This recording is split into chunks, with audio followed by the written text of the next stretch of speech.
Hello, everyone, and thank you for being here today. It's so nice to have the new Bandidos, so let's give everyone a big round of applause.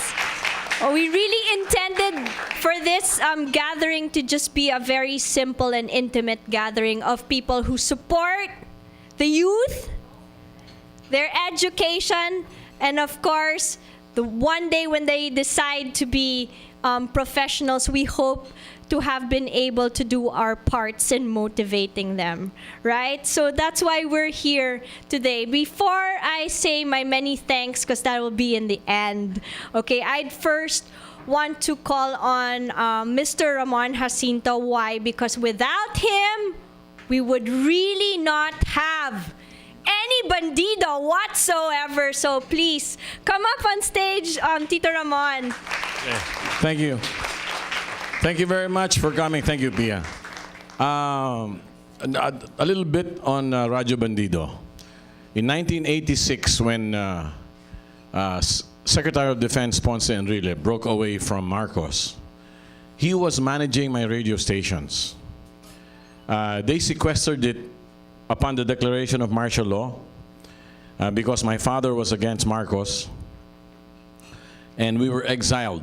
We were saved only because it was my father's birthday on September 7, 1972. I left the Philippines September 5 to celebrate his birthday. He was living in Rome, and the whole family was there except for some grandchildren. And on my way back, I passed by New York, from Rome to New York, New York to San Francisco, and it's good that I stopped by Japan for a layover of one night. And when I checked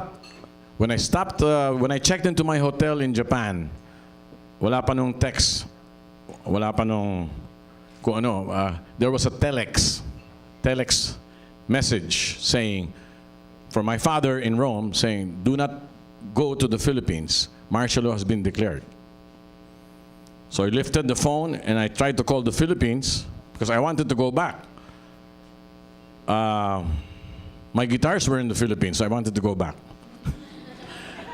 Anyway, the Japanese operator said, there has been political accident in Philippines. Political accident. So all the communications were cut. I could not talk to anybody. So I waited. The next day, I saw Doy Laurel and Raul Manglapus in the same hotel. That was the Imperial Hotel. And they told me, Doy told me, I'm going back. Raul Manglapus told me he was not going back, and he was going to New York. So anyway, I was waiting for the Japanese police to fetch me from my hotel. I didn't know what was happening.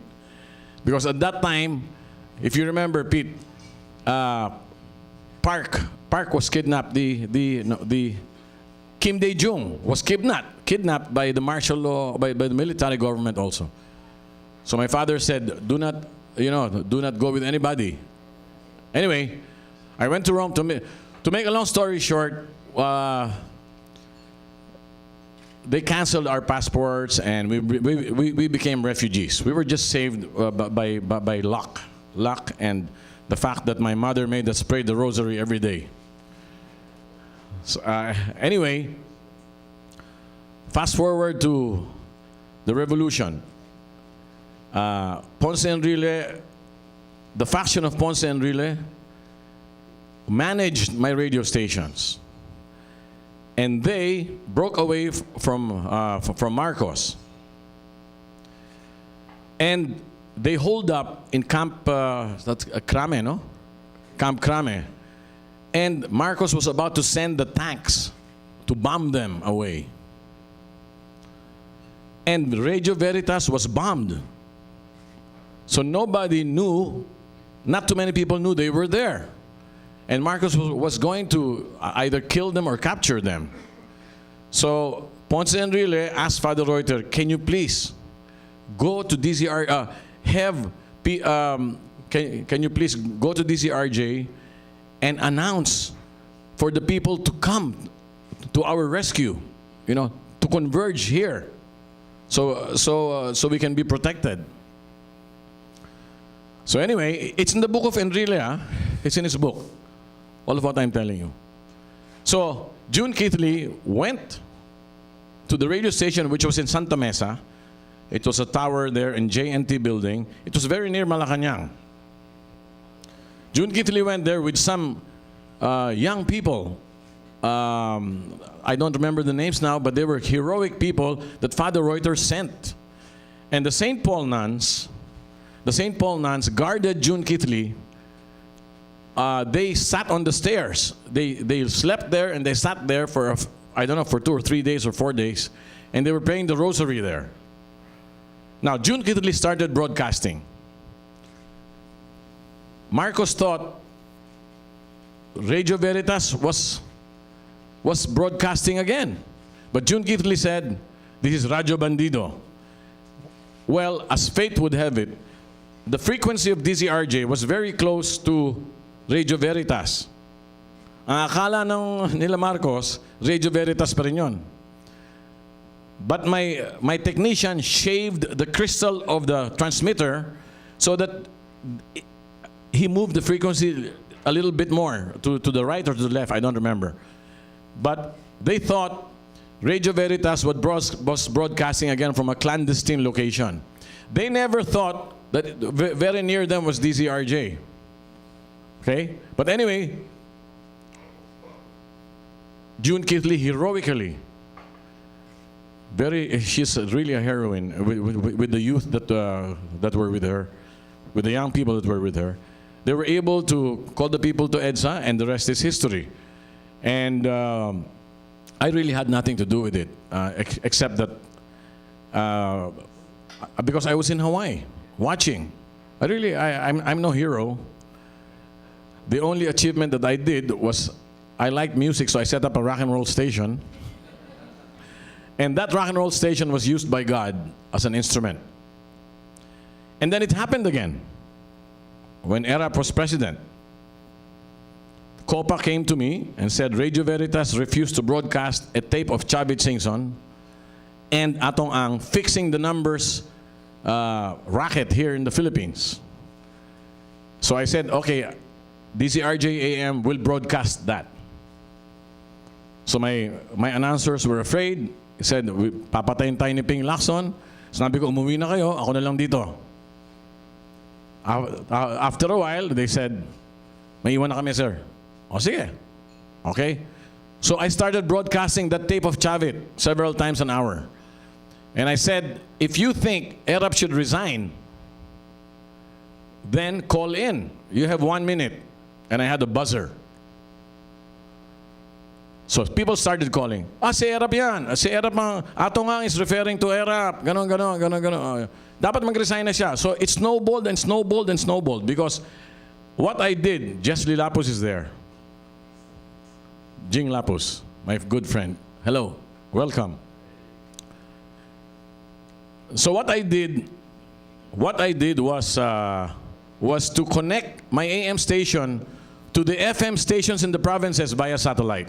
So it caught on, and Erap was also ousted. That was EDSA 2. That I had something to do with it, a little bit, okay?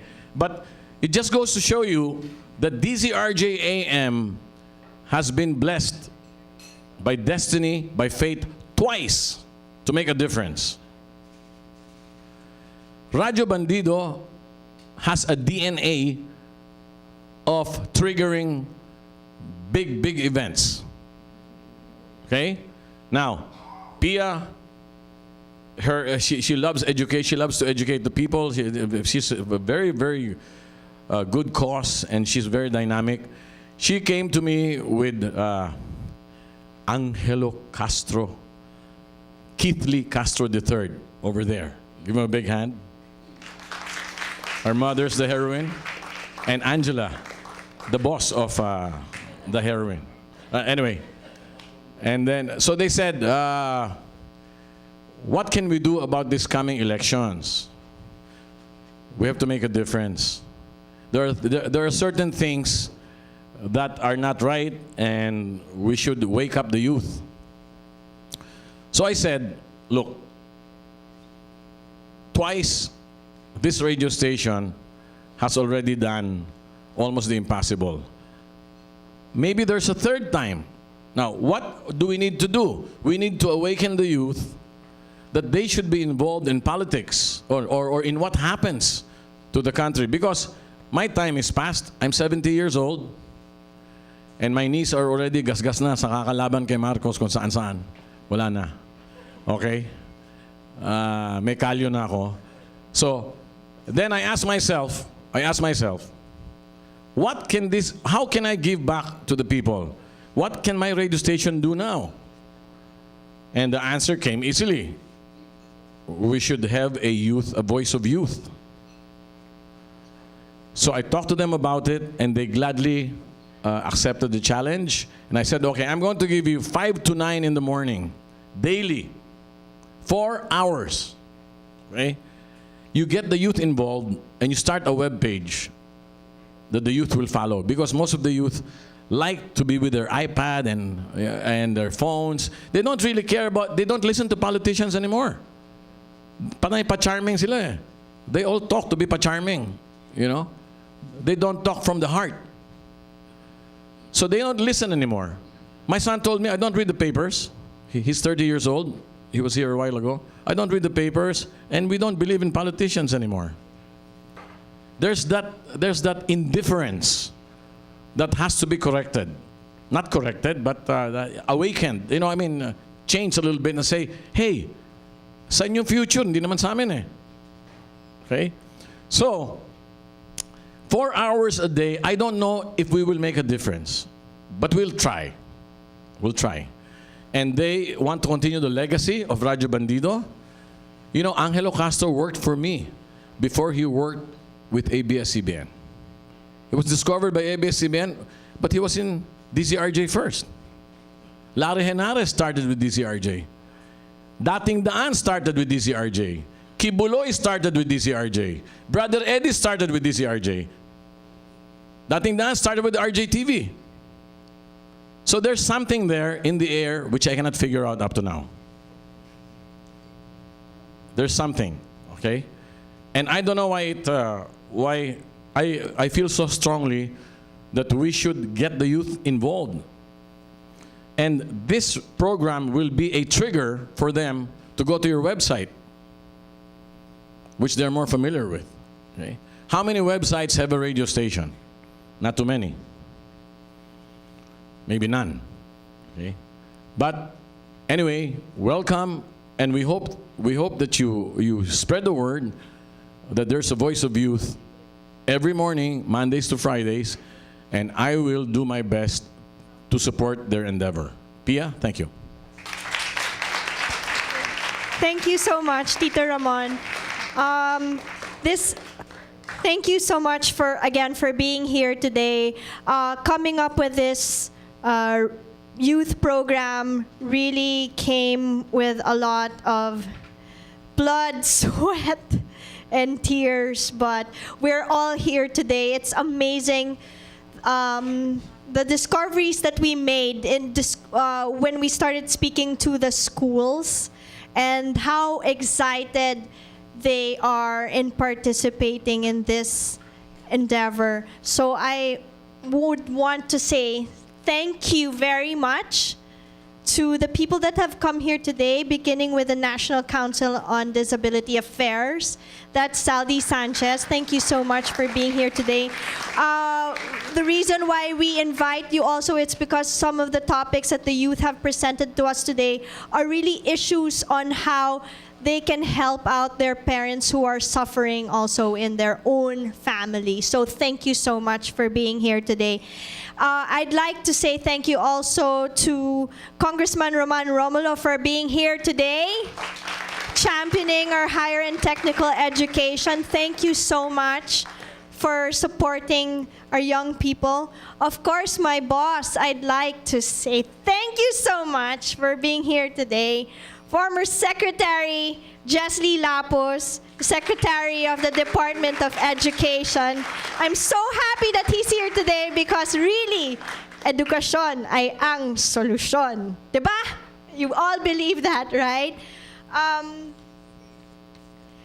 of course, to the schools, thank you so much.